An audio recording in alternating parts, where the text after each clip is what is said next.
Welcome to Bitesize Daily. School's off, but learning's not. This is the show to keep you up to date with all things school related, plus loads more. And can you feel it? Can you feel it? I can feel it. It's Friday, and we've got that Friday feeling. Let's get started.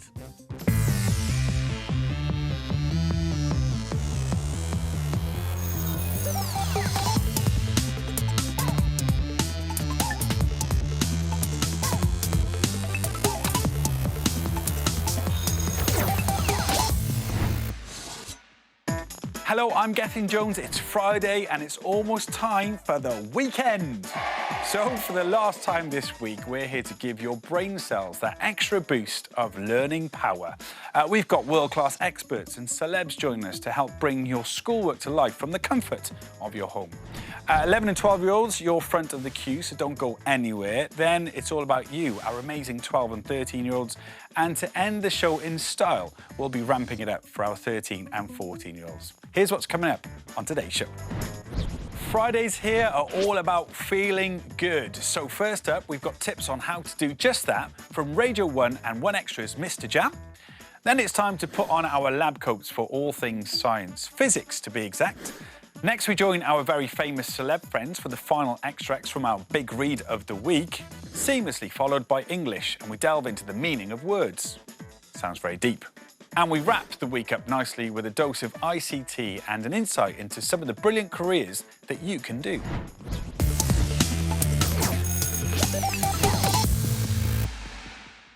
We start by getting you ready for the weekend because it's Feel Good Friday here at Bitesize Daily. Now, having a dance to a brilliant song can be a great way to unwind. So we've got a great track for you to add to your weekend playlist. From Radio 1 and 1Extra, here's Mr. Jam.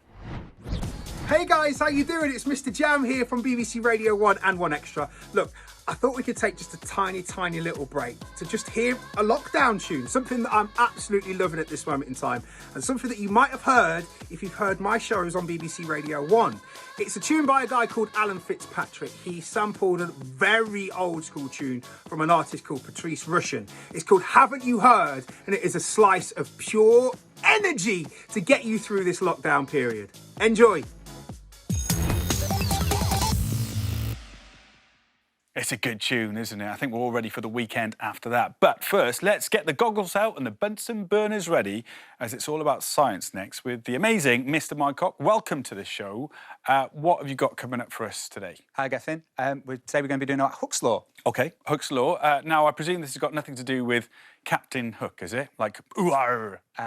No, we're talking about the physics Hooke's Law. OK. And Hooke's Law states that the force needed to extend or compress a spring is proportional to the distance it is moved. That's exactly what I was just about to say. But anyway, I'm really looking forward to today because there's an experiment involved. But first, we've got an exclusive just for you. To tell us more about Hooke's Law, it's the one and only Professor Brian Cox. Now, forces don't just change the way that things move, they can also change the shape of things. And a good example of that is Hooke's Law. It says that if you apply a force to a spring, then the force stretches the spring. And if you don't stretch it too much, Hooke's Law says that the amount of force you apply is proportional to the stretch. So that means that if you apply twice the force, you get twice the stretch. If you apply 3 times the force, you get 3 times the stretch. Now, that works until you stretch the spring too much. Now, you probably know what happens if you overstretch a string. It won't come back to its original shape, its original length. Why is that? It's actually quite a nice and deep question with a nice and deep answer. It's because the spring is made up of lots of molecules that are all stuck together with their own little forces between them.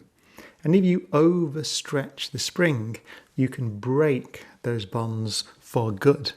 They don't come back when you let go. And so the spring doesn't come back to its original length. So Hooke's Law only applies if you keep all those bonds between the molecules together. That is to say, if you don't overstretch the spring. A big thank you to Professor Brian Cox. All right, what is going on here, Mr. Mycock? What have I got to do next? OK, Gethin, now we know a bit about Hooke's law, this experiment is going to show it in action. Do you want to do the big reveal? Can't wait, here we go. Here it is. Voila! And there you go. Guess what as well? You're going to be doing the experiment. I was hoping you'd say that. Right, what do I need to do? Well, first things first, we need to wear goggles when doing this experiment because the spring has been known to go flying sometimes, so it's really important that we protect our eyes. All right, the goggles are on. So it's a case of don't try this at home. Yeah, definitely not. I wouldn't do this unless under supervision. All right, what's next? What are we doing? So here we have a hanging spring, and what you're going to do is you're going to add mass to the spring and measure how far the spring stretches. The spring stretches because the force is acting on it. Right, so if I'm doing all the hard work over here and the heavy lifting, what are you doing? Well, I've got a graph to plot, Gethin, and I'm also going to put the results that you give me into the table and then plot these points across here. So when you put on a mass, you're going to need to tell me how long the spring is stretched to, and then I'll take that away from the start length and plot the extension of the spring onto the graph. All right. So first, I need you to tell me how long the spring is now with nothing attached to it. Right now, it is at 2 centimetres. Brilliant. So I will add that onto here, and that is our starting point. So obviously the extension is 0 centimetres. Yeah. So now, Gethin, can you add one of the masses to the spring? Adding that on. Let me go down, and that is... Why is it called a mass and not a weight? So it's actually the force is called the weight. So masses are pulled down by the gravitational field strength of the Earth. This is 6 centimetres now. Excellent. So I'll just put that onto here on our spring length of 6. So if I take 2 away from 6, I have an extension of 4. And if I just plot that onto our graph here, so we have a point there.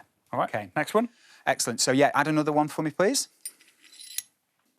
And this time it is 10 centimetres. 10. Excellent. So if I add that to our spring length, if we take 2 away from 10, we have an extension there of 8 from our original spring length. So if I plot that onto here, 2 newtons and 8 centimetres. So our third one now, please. Third one goes on there, and that is 14 centimetres. Excellent. So 14. 2 away from 14 gives us an extension of 12. So if I plot that onto here, we've got 3 and 12. So we've got 3 points on there now, Gethin. Can you tell me what that pattern looks like? It's a straight line, isn't it? Excellent, it is. And that is how it should be. Hooke's law states that the extension of an elastic object like a spring is directly proportional to the force exerted. So how is this applied to real-life situations? OK, so lots of people at home might be jumping around on their trampolines at home. The centre of the structure of the trampoline is attached to multiple springs on the outside. When the people jump on it, they exert a force onto it, and the force that they exert on it is directly proportional to the distance that the spring stretches. Oh, I see. All right. Well, if you're like me now and you're totally hooked on physics, then check out the BBC Bitesize website for more information about forces.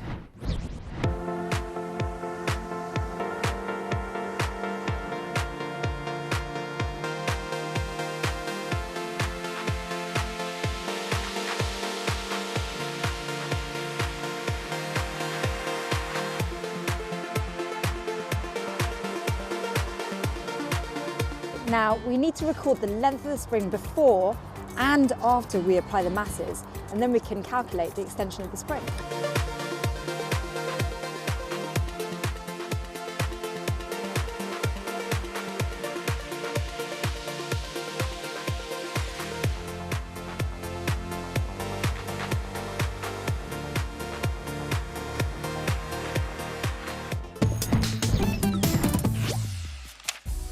Right, on to our big read next. All week, we've had the pleasure of hearing our brilliant celeb guests reading The Uncommoners for us. Bit of a recap to the story. We followed Ivy and her big brother Seb as they return home from taking their grandma to hospital to discover their home has been ransacked.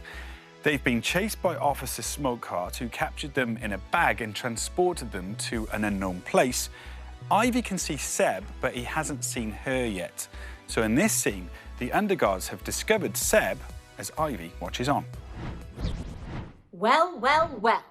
The underguard steps forward, grabbing Seb, by the top of his hoodie. What do we have here? Seb tried to break free as he was dragged out from behind the portmanteau. Get off me! His face was greenish and sweaty. What's your problem? The man shoved him out into the middle of the cave and took a good look at him. Ivy could almost see him checking off the description of suspect 2. His eyes narrowed. My problem, son, is you. He slid a tiny object out from under his long cloak. Ivy saw a flash of silver between his fingers. A paperclip, Seb exclaimed. What you gonna do with that? The underguard smiled wickedly and shook the paperclip twice. It unfolded till it was straight and then lengthened. In a streak of silver, it leaped out of the underguard's hand and onto one of Seb's wrists. Hey! Seb's hands snapped together and then the paperclip wrapped itself around them. What the? He strained to pry them apart again. You can't do this! The underguard took him by the shoulder, pushing him towards the cave exit. You're under arrest. I wouldn't struggle if I were you. Uncommon paperclips don't like to be pulled apart. Ivy got one last glimpse of her brother's features before he disappeared into the passageway. His brown eyes darted around wildly. He was looking for her. You just want to know more, don't you? So, to discuss what's just happened in more detail, please give it up for our very own English guru. It's Mr. Burton, everyone. It's a great book, isn't it?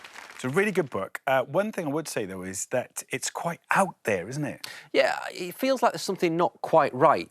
Why do you think there's something unusual going on? What have you noticed in what we've heard? Well, actually, we've heard about a feather scratching words and even that blue toilet brush, which we've discussed before.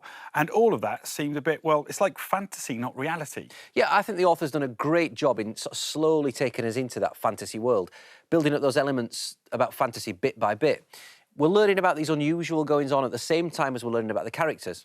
Yeah, it's a bit weird, isn't it? Paperclips can't grow longer and be used as handcuffs. The underguard calls the paperclip uncommon too, and I wasn't sure what was meant by that, but it's the title of the book, so it must be important.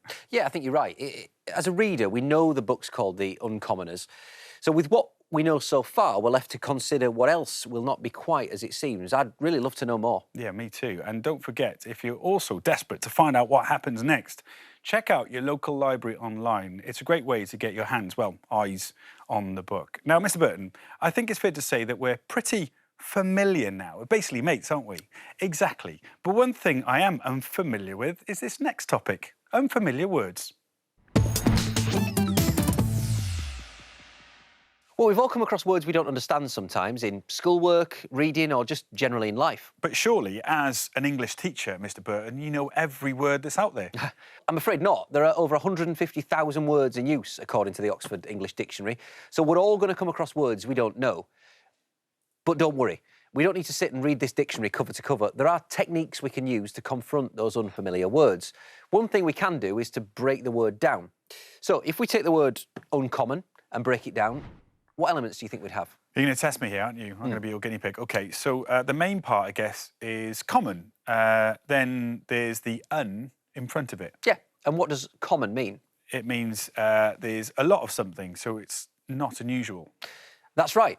And what about the word, or the part of the word, un? Have you seen that used in other words before? Now I think about it, yeah, you got unkind, unfriendly.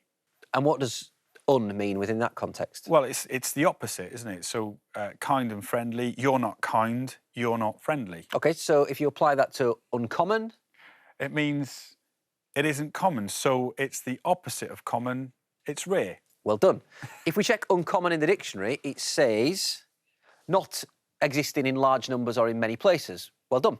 Breaking down words into parts and thinking about what each of those parts mean can be a really simple way of understanding words that you just haven't come across before. What else can you do then when you don't understand a word?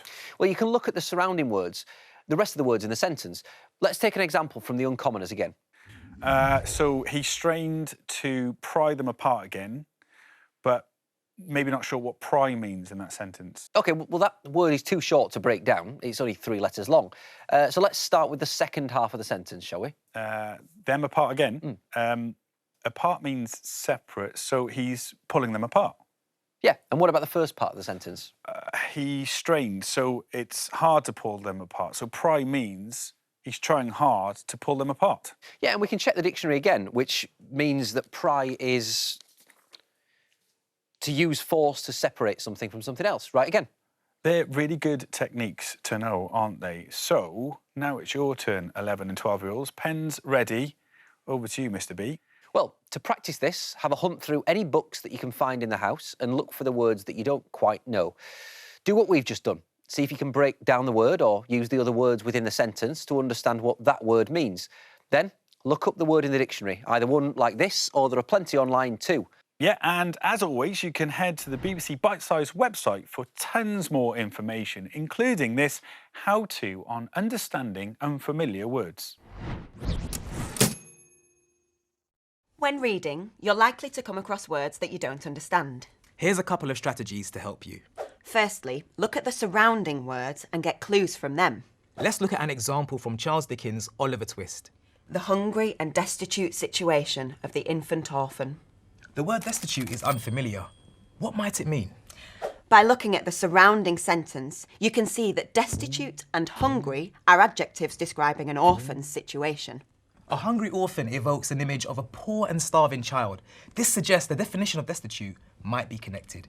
Destitute does mean poor and in need. Another strategy is to analyse the makeup of a word. Let's look at a second unfamiliar word. He was attired in a threadbare suit. Let's break the word threadbare down into parts. Thread And bare. Each part of the word is a word itself. Thread means a strand of cotton or other material. And bare means naked. So we can guess that threadbare means there are few or no threads of cotton on the item of clothing.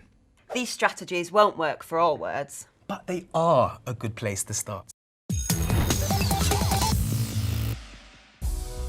Next up, it's ICT, that's Information and Communication Technology for any parents watching.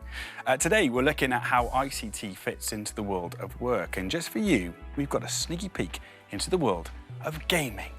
Yes, video games are a huge global industry, and many of your favourite games could well be made right here in the UK. But you might not have thought about the amount of different jobs there are in making video games. There are game testers. Yes, it's someone's job to actually play the games all day. And then there are voice actors, storyboard artists, coders, and the one we're going to look at right now, and that's game designers. Hi, I'm Rianne, I'm 23 years old and I'm a games designer.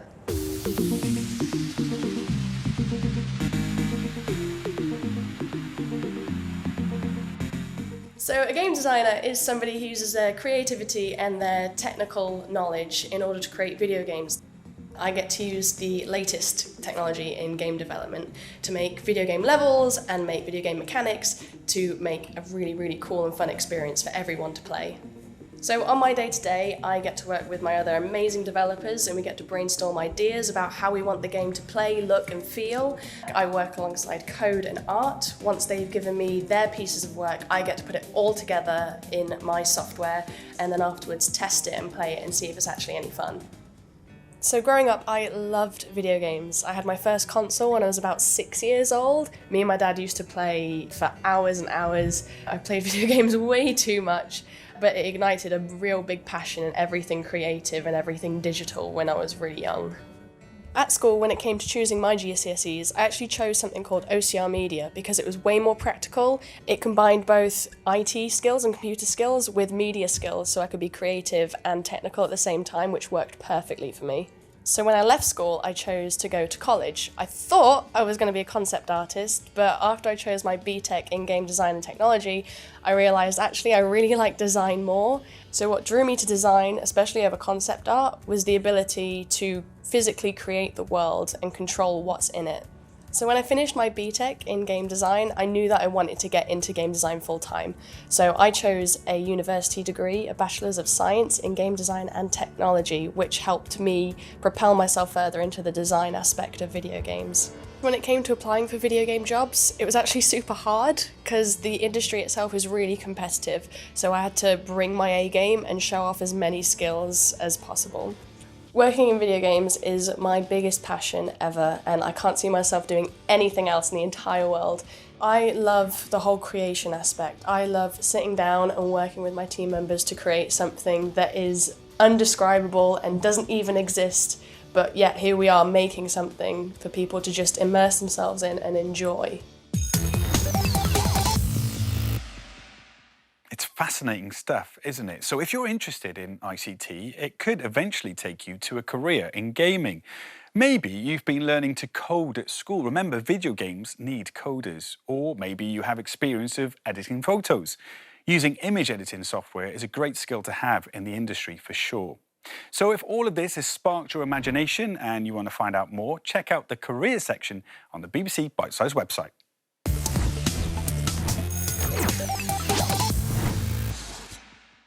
That's all we got time for you 11 and 12-year-olds. Thank you for watching, but as always, the learning doesn't stop here. Remember, this is just a taster of what's available to you. Head to the BBC Bitesize website to find out more on all the topics we've covered today, as well as loads of fun online activities. And if you've missed any Bitesize Daily shows this week, don't worry, because you can find them all on the BBC iPlayer. Simply search for Bitesize. It's that easy.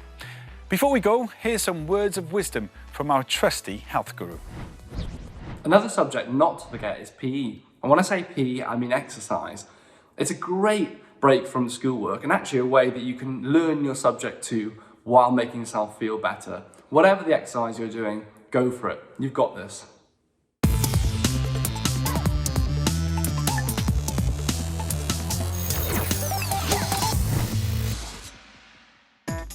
Okay, 12 and 13-year-olds, it's your turn. The next 20 minutes of Bitesize Daily are just for you. So let's make the most of them before the weekend begins. Are you ready for some supersized learning and to be taken out of this world with a very special guest? Good. Hold on tight, as we've got a packed show full of amazing things to help keep those brain cells charging. Here's what's coming up. Up first, it's Feel Good Friday with Radio 1 and 1Extra's Mr. Jam, who's here to help you make the most of your weekend. Sounds good. Next, it's an exclusive. Yes, we have one of the world's most famous scientists talking about chocolate bars, galaxies and Milky Ways. Oh, and the solar system. It's space. Russell Kane's here, finishing off our big read for the week with Oliver Twist. And then we find out what etymology is. Sounds interesting. Then wrapping it up, it's all about cool careers in ICT.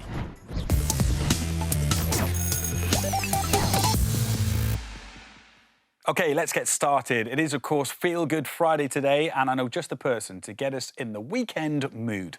Mr. Jam, of course, host of Radio 1's Dance Anthems and an all-round great guy. After a hard week working and studying, everyone needs time to relax and unwind. So we asked Mr. Jam to give us a sneaky peek into what he does at the weekend to chill out. Check this out.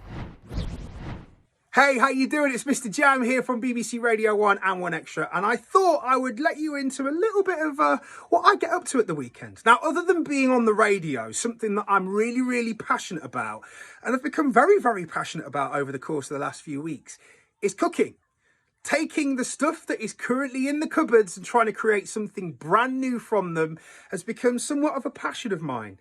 And some might even say that my MJ fried chicken is better than, shall we say, certain other kernels out there. There's a lot to be excited about. Not only is it Friday, but it's time for our Science Exclusive. And this, my friends, is totally out of this world. To tell us more, it's our very own science expert, Mr. Mycock. Welcome to the show. What's going on today? What are we doing? Thanks, Gethin. Yeah, we're going to try to get to grips with how big space really is. OK, that already kind of blows my mind. I'm actually a massive fan of space as well, so I'm excited about this. And luckily, we've got another very special guest who knows the solar system like the back of his hand. It's the one and only Professor Brian Cox. Here he is explaining what our solar system is made up of. What is our solar system? Well, it's a simple question, and in a sense, it has a simple answer. Our solar system is the collection of objects that orbit around the sun, that orbit around our star. But there is, of course, a more detailed answer. To answer it properly, we have to say what those objects are. Now, clearly, there are the 8 large planets. Starting from the inside, we have Mercury, and then Venus, and then Earth, and then Mars. Then a belt of rocky small objects called the asteroid belt, followed by Jupiter, and Saturn, and Uranus, and Neptune. So 8 planets with the asteroids in between Mars and Jupiter. Then beyond the orbit of Neptune, there are countless smaller objects. We call them dwarf planets, of which Pluto is an example. We used to think Pluto, or call Pluto, a planet, but subsequently we discovered many objects of a similar size out there beyond the orbit of Neptune, and so we reclassified Pluto as a dwarf planet. Beyond the dwarf planets, there's a region called the Kuiper Belt, which is a collection of billions of smaller icy objects. The Kuiper Belt is one of the regions from which comets are sometimes deflected in to the inner solar system. And then beyond that, there's a huge halo of icy objects called the Oort cloud. Again, a region from which many comets appear, which extends out, we think, perhaps as far as a light year into space, so perhaps a quarter of the way to the nearest star, Proxima Centauri. So Professor Cox has explained the basics, but what is next? So let's try to get an idea of the scale of things. All right. Imagine this basketball is our sun. Mm-hmm. And the sun isn't a planet, is it? No, the sun's a star, like the ones we see in the night. Those stars, though, are much, much further away. Our sun makes up one of hundreds of billions of stars in the galaxy, which is called the Milky Way. Yeah, it blows your mind, doesn't it, It's a little bit? absolutely And the Milky Way is actually just one galaxy, isn't it? Yeah, exactly. There are billions of galaxies in the observable universe. Okay. So the sun is one of billions of stars. That's exactly right. But let's bring things back down to Earth for the moment. Yeah. Can you make a ball out of putty the size you think the Earth is in comparison to our sun? The Earth in comparison to the sun. I mean, I know the sun is much bigger, so I'm going to go with something like that. Sorry, Gethin, it's actually much, much, much smaller than that. How much smaller? If this ball is 22 centimetres in diameter, Yeah. then the ball you need to make to represent the Earth on our scale would just be 2 millimetres wide. 2 millimetres wide? I can't actually even do that. My fingers are too big to make it. Like, that's too big then. It probably is. So 2 millimetres is incredibly, incredibly tiny. And the size difference is absolutely huge. You could fit 1.3 million Earths inside the sun. Now, thinking about that scale as well, how far do you think you would need to be away, our Earth would need to be away from the sun in our scale? Well, a bit more than that. So can I head back here a little bit? Yep. Without bumping into anything. Okay. About there? You're absolutely nowhere near. You would need to be 23 metres away on our scale, which is pretty much the size of a cricket pitch. It is very difficult to get your head around how huge space actually is. And as always, if you want to find out more, I know I certainly do after that, head to the BBC Bitesize website where there's tons more information about all things intergalactic. And now for some more information about the Milky Way, here is Brian Cox. What is our galaxy, the Milky Way, made of? Well, that is a really good question. I suppose the obvious answer, and it's right in part, is stars. Some smaller than the sun and some bigger than the sun. There are around, well, between 200 billion and 400 billion stars in the Milky Way galaxy. And the majority of those have planets orbiting around them, solar systems of their own.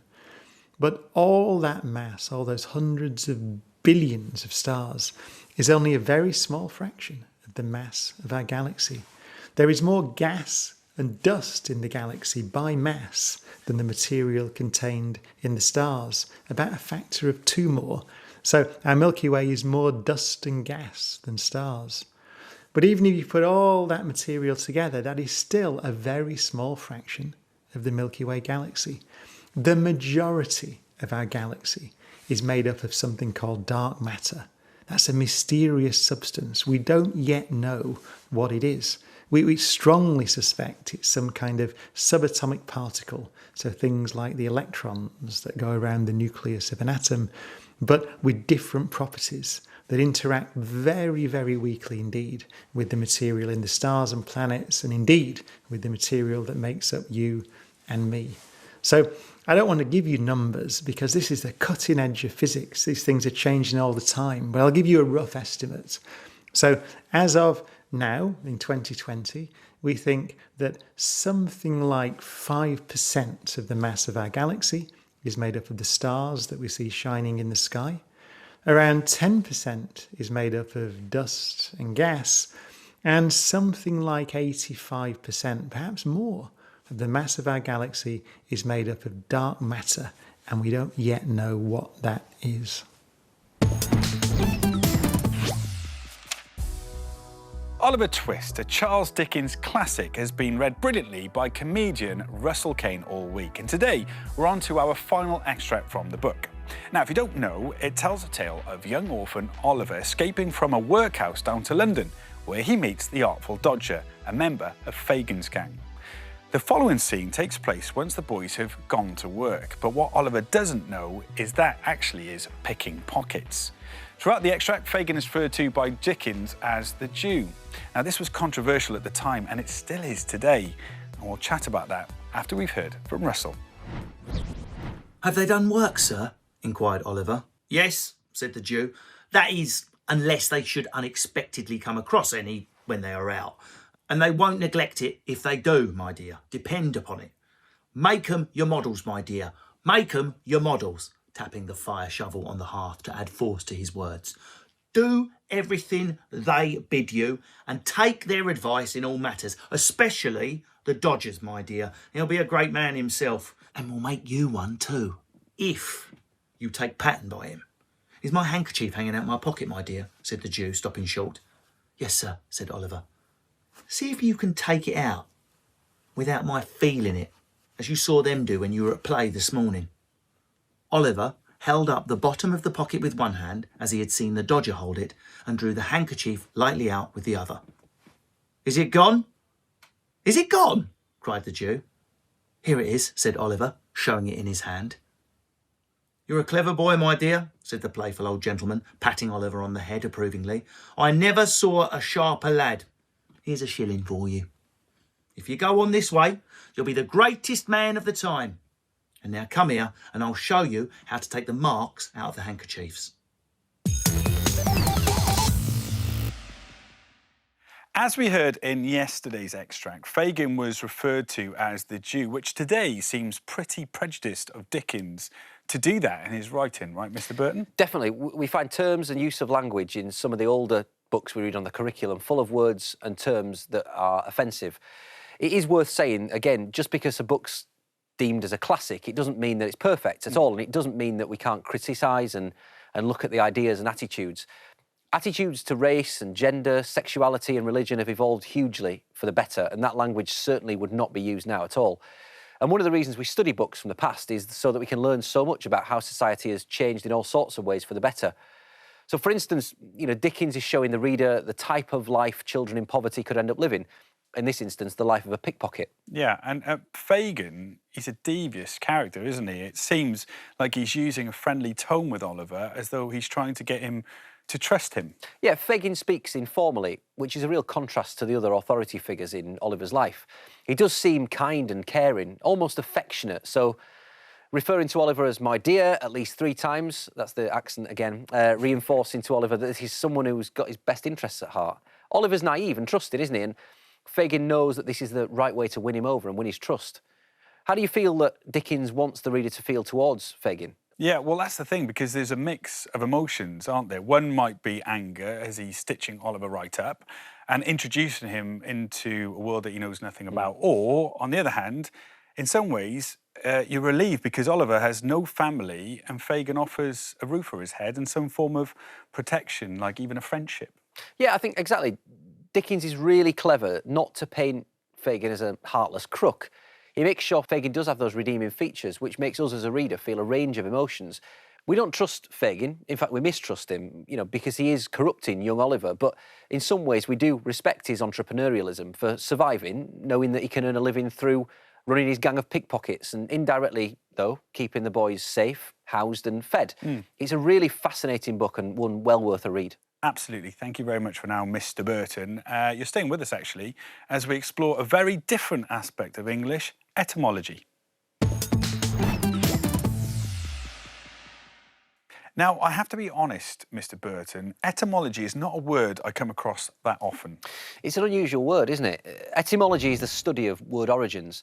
Every word has a history, where it came from, and a lot of the language you use today comes from Greek or Latin, the Roman language. So Greek and Roman as in Italian? Yeah, they're both actually ancient languages from the ages where Greece and the Roman Empire were huge powers in Europe hundreds of years ago.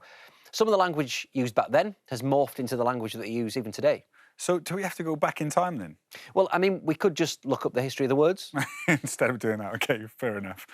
So is it fair to say that etymology has got its own etymology? It does, yeah. Etymos is the Greek for true meaning, and logos is Greek for knowledge. And what's the point of learning this in English and not, say, history? Well, the etymology of a word can really help you to understand its meaning. Like how etymos means true meaning, you can see how that isn't a million miles away from the meaning of etymology. It's helpful to know a little Greek history, though.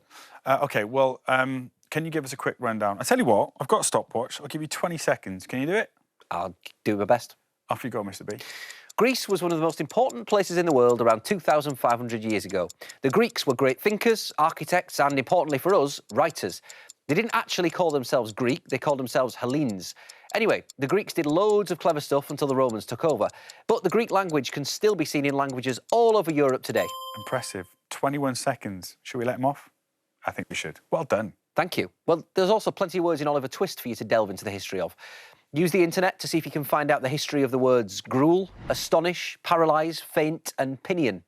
You could create your own word map and see how many different countries you can find words originating in. That's a good idea. And of course, to learn more about the history and meaning of words, head on over to the BBC Bitesize website where you'll find loads of amazing content like this. Well done. Thank you.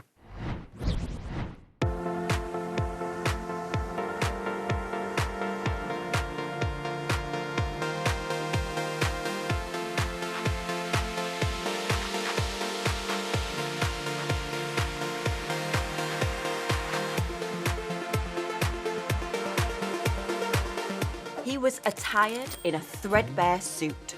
Let's break the word threadbare down into parts. Thread And bare. Each part of the word is a word itself. Thread means a strand of cotton or other material. And bare means naked. So we can guess that threadbare means there are few or no threads of cotton on the item of clothing.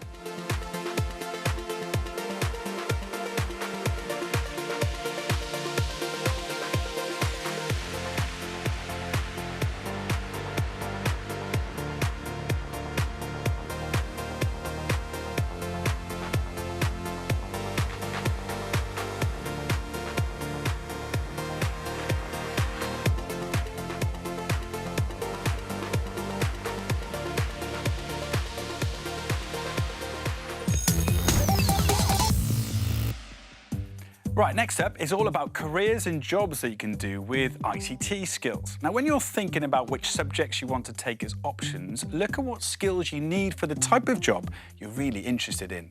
Today, we're checking out the job of a receptionist. Now, one of the great things about this job is that you can combine it with your passion. For example, if you love rock climbing, you could be a receptionist for a climbing centre. If swimming's your thing, there's always a receptionist at the swimming pool. So doing a job in an area you're passionate about can make it a much more enriching and rewarding experience. That's exactly what Francesca did. She's inspired by the young people who attend the activity centre she works at. By using her ICT skills, she's able to succeed at work and use that passion to keep her motivated whilst offering a service with a smile. I'm Francesca, I'm 23 and I'm a receptionist. As part of my job, I answer any general customer inquiries, I answer phone calls and offer service with a smile. I use computers as part of my job and all different types of social media and emailing contacts to get more and more young people using the e-tone. Databases keep any information tidy so that none of it gets lost and keeps you well organised. I wanted to work here because I was so inspired by the young people and their amazing attitude. Seeing what we do here makes me enjoy my job even more. This job has helped me massively with my confidence and self-esteem. I feel like I've grown so much as a person. Francesca's someone that inspires everyone. She's passionate about young people. She's passionate about pushing herself out of her comfort zone and inspiring others to push themselves. When I finish work, I also use a computer to communicate with others. My vlog is basically a combination of topics to help people realise that no matter what disability they've got, they are never alone. I enjoy using computers as part of my job to ensure that people's information is kept safe and secure. But I also love my job because I love seeing the young people have fun and get the very best out of the youth zone. All right, so once you have an interest in a particular career, make sure to find out as much information as you can. Also, think about the skills you're going to need. For example, emails. Learning how to write emails for work purposes is quite different from writing emails to send to your mates. So no love hearts or emojis allowed on that one, okay? Next up is managing data. You might have learned about databases at school, and we heard how Francesca used them to organise records and keeping people's data secure. Lots of jobs use databases, so learning how to manage one well is a skill worth having. Almost every job today uses ICT at some level, so it's a subject worth giving some proper attention to. To find out more, head to the career section on the BBC Bitesize website, and who knows, you might just find your dream job.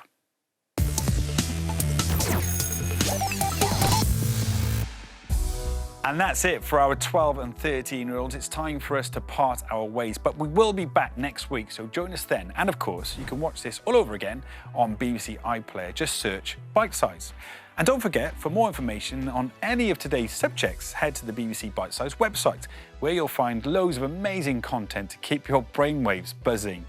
Before we move on to the 13 and 14-year-olds, our resident health guru is here with some top advice to get your weekend started. They say that a healthy body equates to a healthy mind. Well, there's definitely some truth in that. Exercising, being active is great for your body, but it's also great for your mind. It releases endorphins, it helps you clear that mental space and empty any stress and anxiety that you might have. So make sure you do keep active every day, whether it's cycling, whether it's running or jogging, whatever it is, make sure you're active. You'll feel better for it.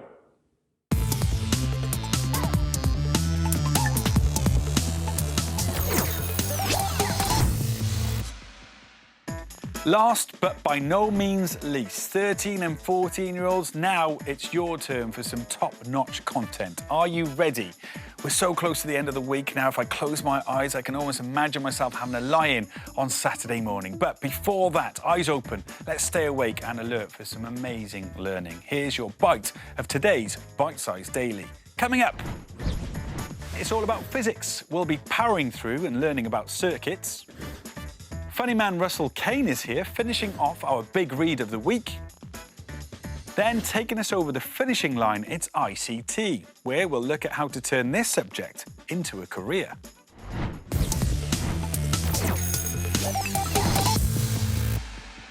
Time for a bit of science, and to tell us more, Mr. Mycock is here. What have you got lined up for us today?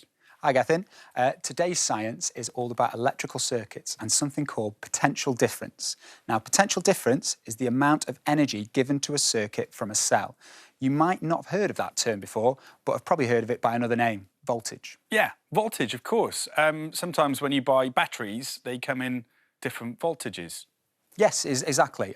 But the scientific name for something isn't always the same as the one we use day to day. For instance, a cell is the scientific name for a battery. So the bigger the battery, the bigger the cell, the higher the, not voltage, but potential difference. You'd think so, but a bigger cell doesn't necessarily have a higher potential difference. It's all to do with the chemical reactions that are occurring inside them. OK, so bigger isn't always better then. So it's cell, not battery, potential difference, not voltage. Is that right? Yeah, that's great, Gethin. Let's have a look at what we need to know about potential difference. Voltage, or potential difference. The scientific term for voltage is potential difference. It's the amount of energy given to a circuit from a battery or cell. It's what pushes electrons around a circuit to create electricity. Potential difference is measured using a voltmeter. in units known as volts. A voltmeter sits outside an electrical circuit and measures the amount of energy that an electron has before and after it passes through a component in the circuit, such as a light bulb. The voltmeter calculates the difference, and this amount is the voltage, also known as the potential difference.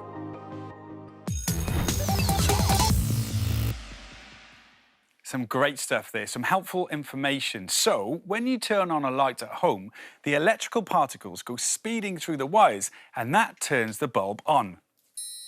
Right? It's not quite right, Gethin. But let's have a look at a diagram to help us explain. OK.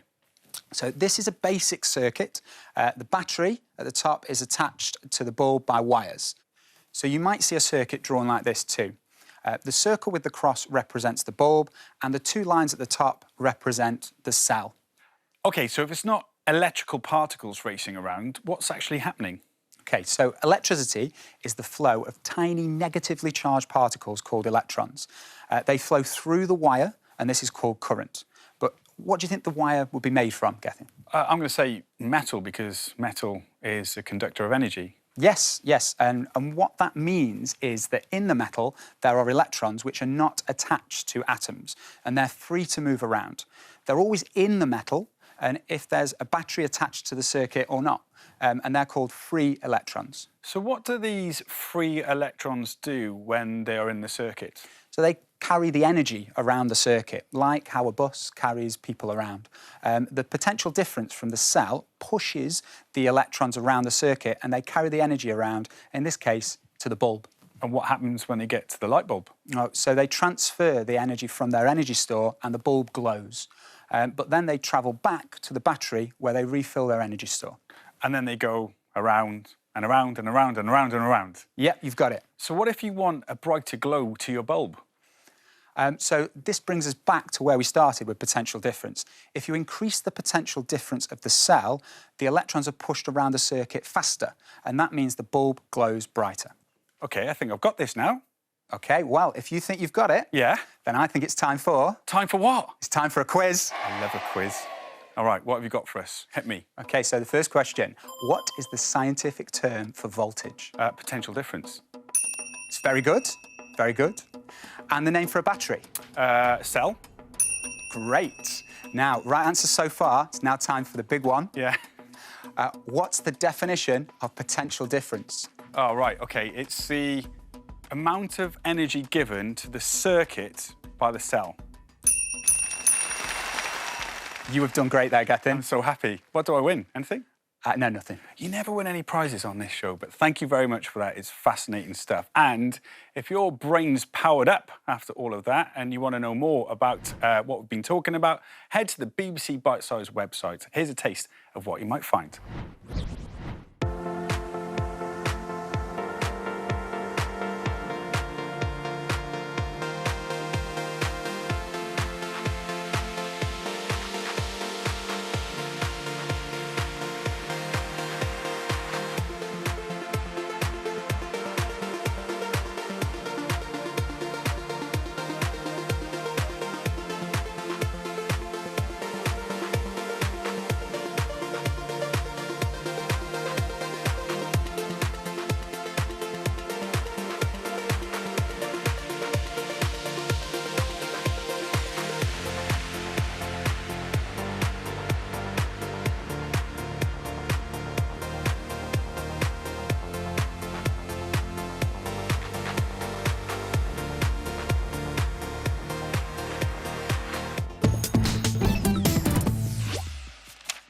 Next up, it's our last big read of the week with funny man Russell Kane, who's been reading Anna and the Swallow Man.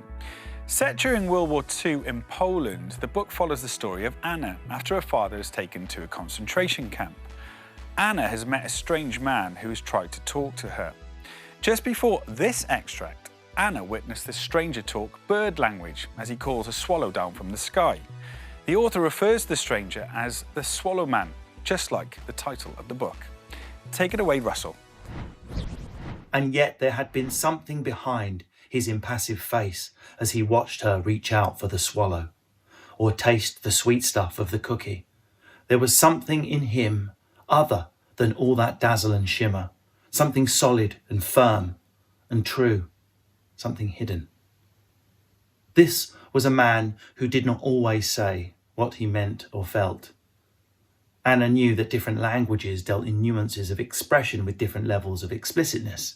In one tongue, an idiom might lay out quite directly what the speaker meant to communicate, whereas in another, via the legerdemain of a self-effacing metaphor, a depth of feeling or sly opinion might very well only be hinted at.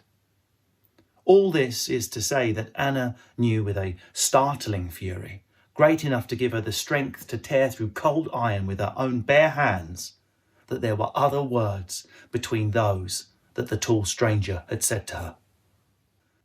"Stay out of sight," the tall man had said, "for as long as you can." Anna smiled to herself. "Here I come," she had decided. To discuss our final extract all the way from Yorkshire for the last time this week, it's a shame, isn't it? It's our very own English guru himself, Mr. Burton. What's going on today, Mr. Burton? Well, I've got a question to start us off. Yeah. The title of the chapter we've been reading all week is What Do You Say? Do you think that's apt from what you've heard of the story? Putting the pressure on your final day, aren't you? Sorry. Well, there's been a lot in the book so far about language and how it's used. Her dad was a linguist and taught a different language every day. Yeah, that's right. And how about the piece we heard just today? It's another tough question on the final day you're here. Well, it says that the man did not always say what he meant or felt. And that line is all about language, isn't it? Yeah, absolutely, yeah, it is. And it links back to the title of the chapter, doesn't it? He didn't always say what he meant, and the title is asking the question, what do you say? All very interesting stuff, Mr. Burton. And by the way, if you want to read the rest of the book, then try your local library online. Reading is a great way to boost your learning, expand your vocabulary, and actually helps you relax. What's that? You want more of Mr. B, you say? OK, no problem. Today, it's all about root words. And first question, what is a root word? Is it potato? Is it a carrot? Swede? Is it that kind of thing? Not quite. Right. A root word forms the basis of many other words. It often comes from Greek or Latin, and it's a little bit like cooking. So when you put two things together, what you're probably going to get is pretty similar to the main ingredients. Right, not when I'm in the kitchen. But anyway, have you got an example of that? Yeah, so let's stick to that theme then, shall we? Bake. Can you think of any other words where the word bake appears? Bake. So you can do baking. Mm-hmm. You can buy bread from a bakery. Yep. If it comes out of the oven, it's been baked. Yeah, bake is the root word of all those different words. OK, what now then, Mr. Burton? Have we got to the root of what root words are yet? Well, we need to dig a little bit deeper first. Let's start with the word autobiography. Yeah. Can you see any root words in there? In autobiography, the one that stands out to me is graph. Well, it's a bit of a trick, this one, sorry. There's actually 3 different root words in autobiography. Let's break it down. Auto, bio, and graph are all different root words. So what does the word autobiography mean? It means the story of someone's life, and it's told by them. Yeah, so how do you know it's told by them? The auto part. Yeah, that's right. Auto means self. OK, should we do a quick quiz? I love a quiz. Well, it's time for... The Root Word Game Show. He's bought his own jacket. Well, to win at the Root Word Game Show, you need to name as many words as possible that use a particular root word. OK, I've got this. What's the prize? Hard to say. Let's see if you win first. OK, the word is auto. Can you think of any other examples of when auto is used in a word? Autograph. Like when you ask a celebrity for an autograph. Automotive. Mm-hmm. Actually, speaking of cars, what about automatic? Great, some fantastic choices there. And what does automatic mean? It means something is working by itself. Yeah, the meaning of auto can be seen in all of those different words. Brilliant! So you'll send me my prize, yeah? Absolutely brilliant. Thank you very much. And you can play at home too. All you need is a few root words, then write down the words they're used in. Mr. B in his shiny jacket will give us some root words right now. What have you got? We've got use, employ, friend, and graph. Use, employ, friend, and graph. For more on this topic, head to the BBC Bitesize website, and here's some examples of root words being used in the real world.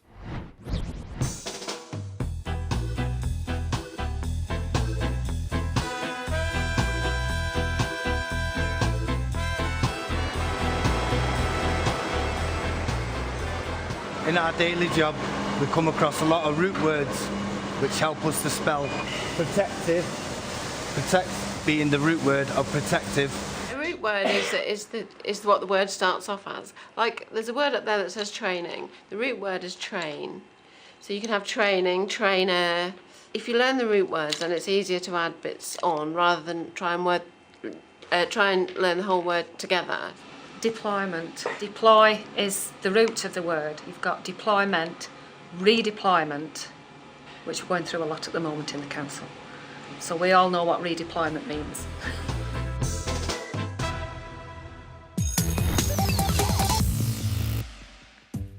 Time for our last subject of the day, and it's all about jobs and careers connected with ICT. Now, a job that's grown massively in recent years is being a coder. If you enjoy ICT, you might enjoy this job too. As you'll know, computer code is a set of rules or instructions that make things happen on computers. If you're a coder, you make sure the words and numbers are in the right order. Of course, it's not just desktop computers which run on code. There are mobile phones, video game consoles, smart speakers, and tablets. So if you love your technology, a career in coding could be right up your street. Check this out. I'm Pauline, I'm 22, and I'm a coder. In my day-to-day job, I work in DevOps, and what that means is when my company launches a new product, my job is to make sure that the website is running smoothly. I started coding when I was 8 and loved it, so I jumped on the chance to study computing at GCSEs. But when I walked into my class, I was the only girl and I quickly felt very isolated and alone. When it came to picking my A-levels, I decided to drop computer science and went on to do a biomedical sciences degree at university. I continued to code in secret. It was just a side hobby I loved. I never talked about it to anyone. But then in my second year at university, I discovered a coding community for females. From the moment I joined that community, I regained my confidence to talk about my love for tech. I've delivered speeches in the tech industry about the importance of having diversity in STEM subjects from school all the way up to the workplace. This led to my being listed as one of the top 25 under 30 in tech. From all of this, I've managed to build my own coding business, which is my passion. Learning how to code has built up my confidence, and I'm really happy that I get to do my passion in my day job, but also in my personal life.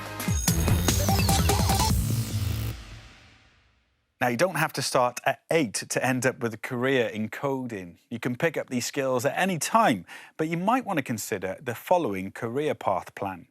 First up, studying computing at GCSE is a good option, together with computer science at A-level.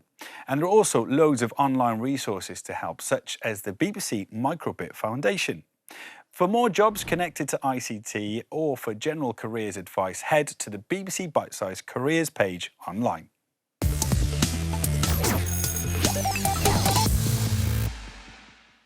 That is it for today and for the week from Bitesize Daily and me. But don't worry if you've missed anything. Head to BBC iPlayer and search Bitesize to find us. For more information on all today's subjects, or if you just fancy learning something new, just head to the BBC Bitesize website. And if you are on social media, you can use hashtag BBC Bitesize Daily to let us know how you're getting on with your studies. And that's it. But before we go and get the weekend started, here's a word of advice from our very own health guru. We'll see you soon. Bye for now. A little reminder from your favourite doctor. Now, studies are important, but so is exercise. Exercise is great for your body and for your mind. Try and make sure you do a little bit of exercise every day, at least once a day. It'll make a big difference in the way you feel, the way your body is performing, and also your performance in your studies and exams too. So do a bit of exercise. Go on.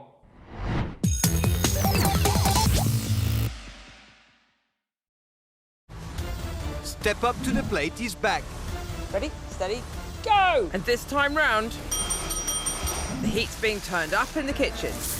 You've got 7 minutes left. 7 minutes. And the pressure is even greater in the restaurant. This is une catastrophe. Join us as we search for a new star head chef. incredible stuff. And a maître d' extraordinaire. Step up to the plate. Tuesdays at 5 p.m. on CBBC and BBC iPlayer.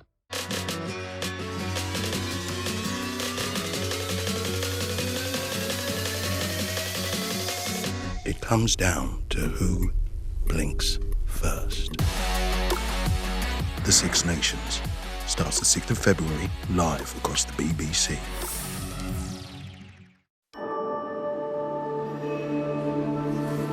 Well, continuing our lockdown learning now on BBC Two with this double bill, just have a think about what your body's doing at the moment to keep you alive.